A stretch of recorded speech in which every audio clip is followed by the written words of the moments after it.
এ নিয়ে আরো জানাতে মাগুরা থেকে সরাসরি যোগ দিচ্ছেন তৌহিদুর রহমান। তৌহিদ, কখন নাগাদ মামলার রায় ঘোষণা হতে পারে?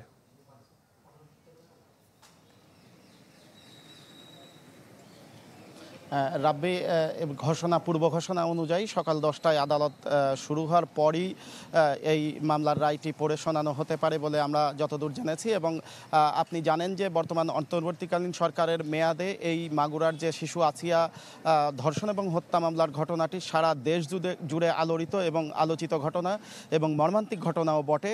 এই ঘটনাকে ঘুরে সারা দেশেই আলোড়ন সৃষ্টি হয় এবং আজকে রায় ঘোষণার মধ্য দিয়ে সেই নিষ্পত্তি হতে যাচ্ছে এবং সুবিচার পাবে বলে সকলে মনে করছে। কারণ ইতিমধ্যে হিটু শেখ, যে এই মামলার প্রধান আসামি, তিনি 164 ধারায় আদালতে জবানবন্দি দিয়েছেন এবং ডিএনএ টেস্টেও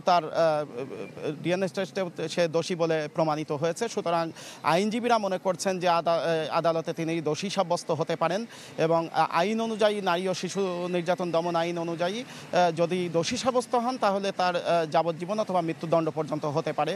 এবং এই মামলাকে ঘিরে কিন্তু মাগুরার সর্বশ্রেণীর মানুষের মধ্যে এক ধরনের আগ্রহ এবং কৌতূহল আমরা দেখছি। আজকেও ঠিক মামলা শুরু থেকেই যেভাবে এই মামলাকে ঘিরে মাগুরাবাসী যে আগ্রহ এবং এটা নিয়ে তৎপর ছিল, আজকেও দেখছি যে খুব সকাল থেকে আদালত পাড়ায় মানুষের আনাগোনা হচ্ছে।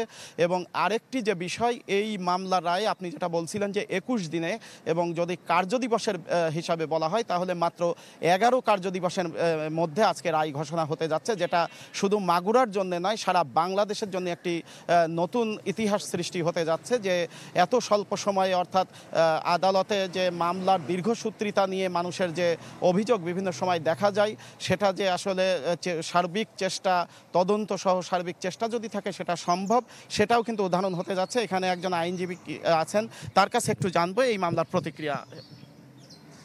আমরা মনে করতেছি যে এই ধরনের যদি এই ধর্ষণ মামলাগুলো অতি সংক্ষেপে সরকারের যদি প্রচেষ্টা থাকে এবং এরকম 14-15 দিন এর ভিতরে যদি রায় হয়, তাহলে এই সারা বাংলাদেশে এই ধরনের অপকর্মগুলো বা এই ধরনের অপরাধগুলো হবে না, বা করতে গেলে ভয় পাবে, বিতর্কগ্রস্ত হবে এবং এই অপরাধের শাস্তির কথা ভেবে হলেও এই অপরাধগুলো কম হবে বলে আমরা প্রত্যাশা করি।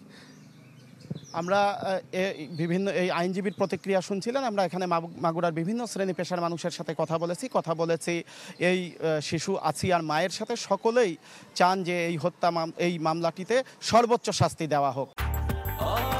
ব্রেকফাস্ট, টিফিন কিংবা স্ন্যাক টাইমে মজাদার আয়োজন মানে অল টাইম ব্রেড।